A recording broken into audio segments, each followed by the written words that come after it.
Morning, everyone. I'm Nikki, and you're watching Backyard Politics.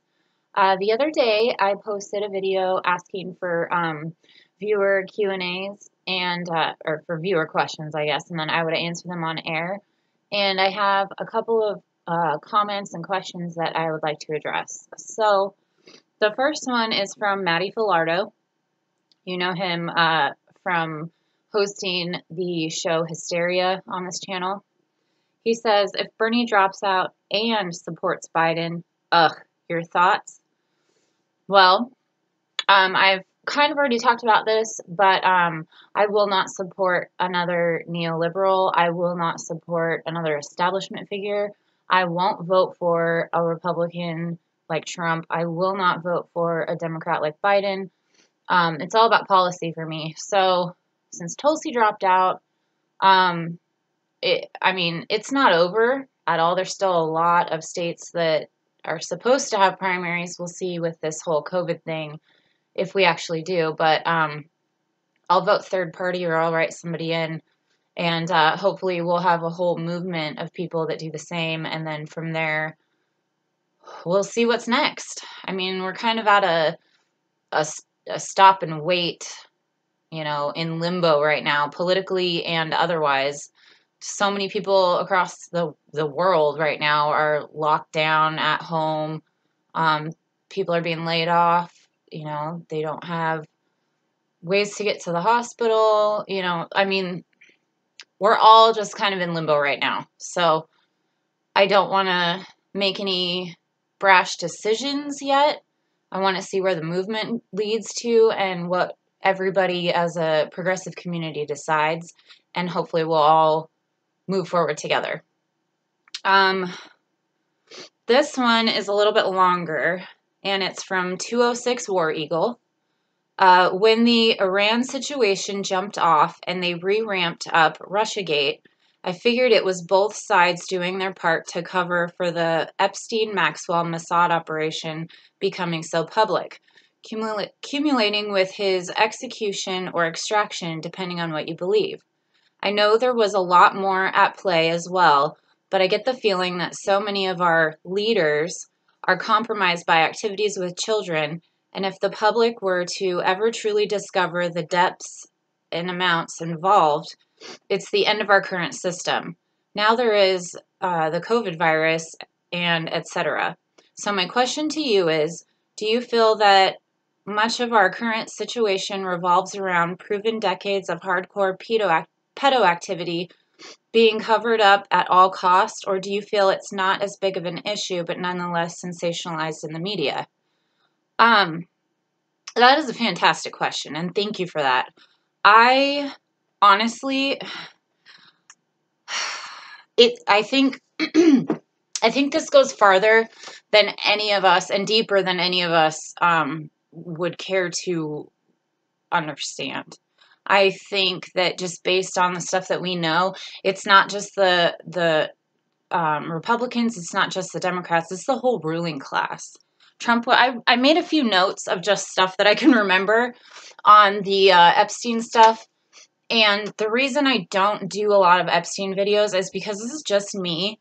And I mean, that's not an excuse, but I'm trying to explain here.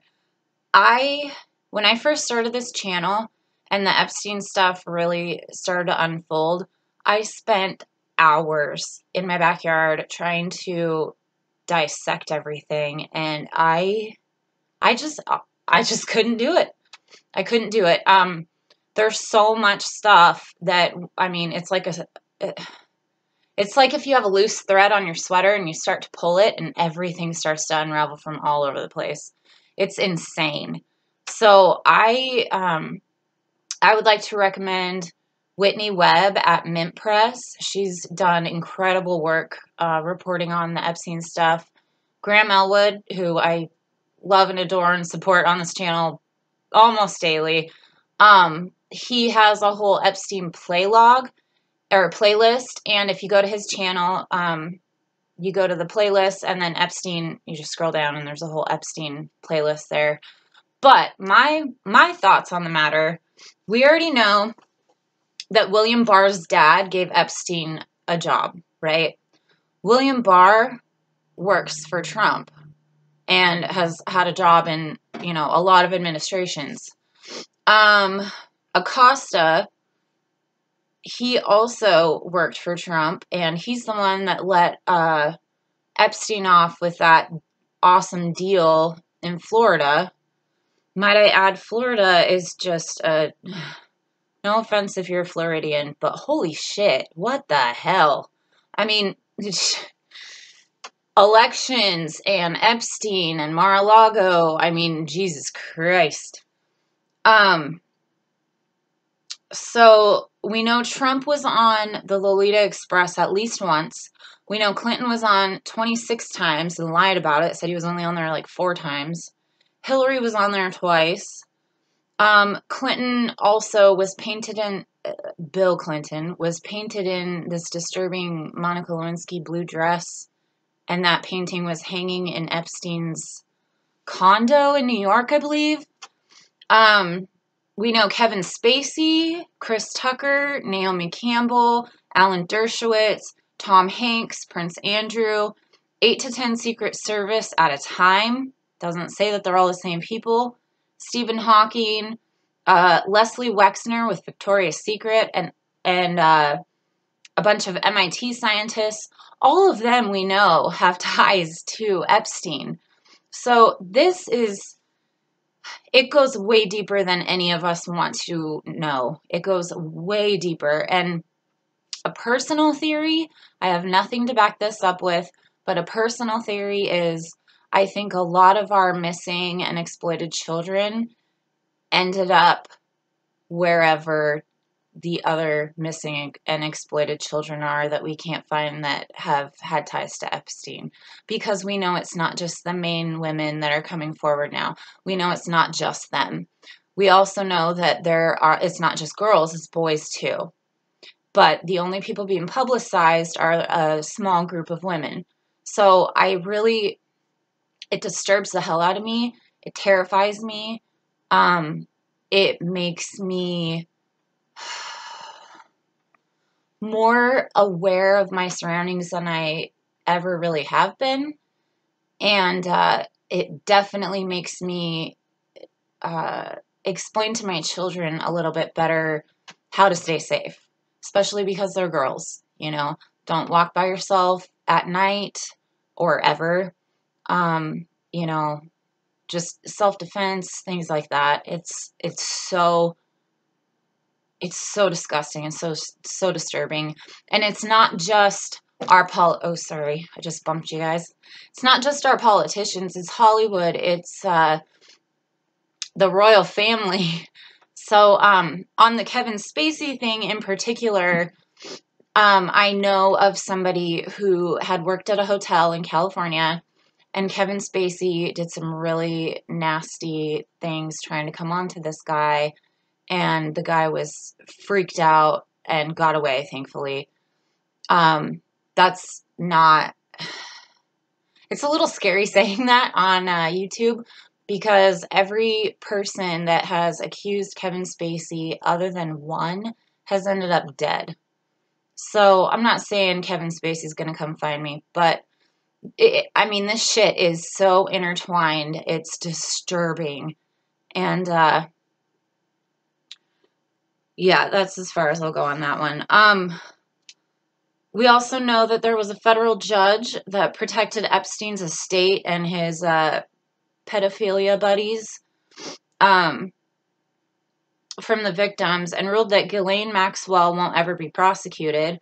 There was also that really eerie picture that came out of her eating at an In-N-Out burger that the Convo Couch actually did really awesome work back then when that came out, proving that the picture was more than likely real, but it wasn't taken when they said it was taken.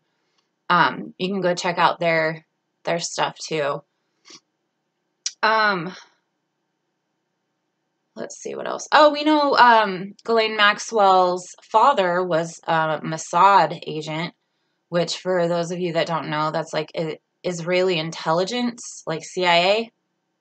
And that the Epstein's Island was so well known to the locals. It was called Pedo Island.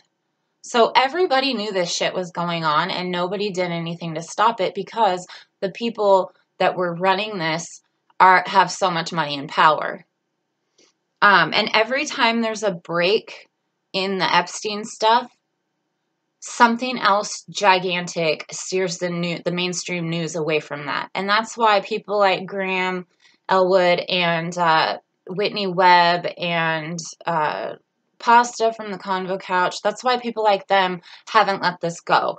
Because if we let this go, it's just, okay, well, go ahead, keep stealing our kids and doing what you want with them. It's disgusting. It's fucked up and it needs to end. So I hope I've answered your question, but yeah, I do think that this is way deeper than any of us know about or care to know about. It's a huge problem. It's disgusting. It's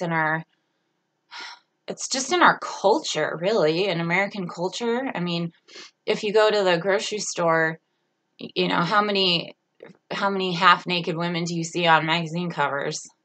Can't tell you that it does a lot for my self-esteem, and I know it doesn't do a lot for my girls, my kids. So, we just live in that kind of culture, and it's disgusting.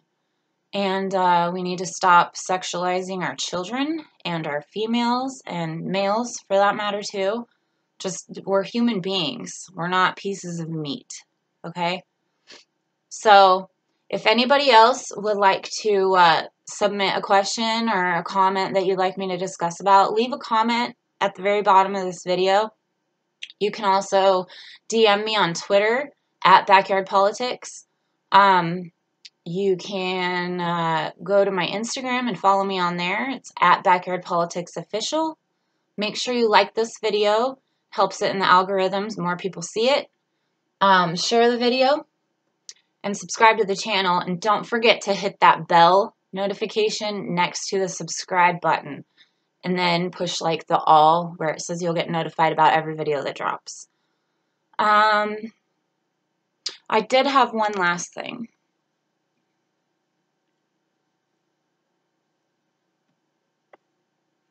This is to prove it's not just a left problem or a right problem. It's an everybody ruling class problem. These guys are all friends. I've showed this before. I'll probably show it again.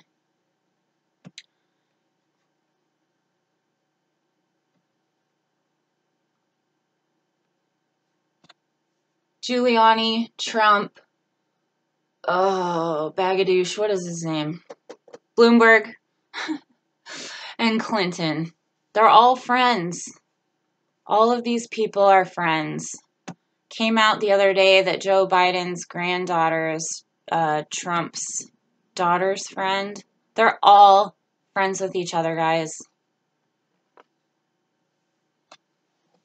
I hope you can see this.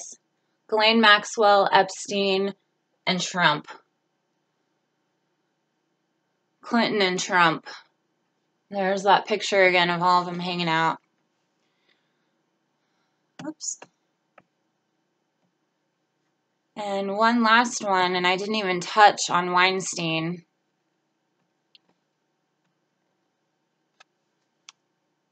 He's donated to the DNC so many times, and yeah, they're all chumming it up. They're all friends. So, next time you think that it's red versus blue or blue versus red, I would encourage you to look up those pictures again and revisit the Epstein stuff, because it's us, the working class, versus them, the establishment, and the working class will win. We will win. Until next time, Medicare be with you.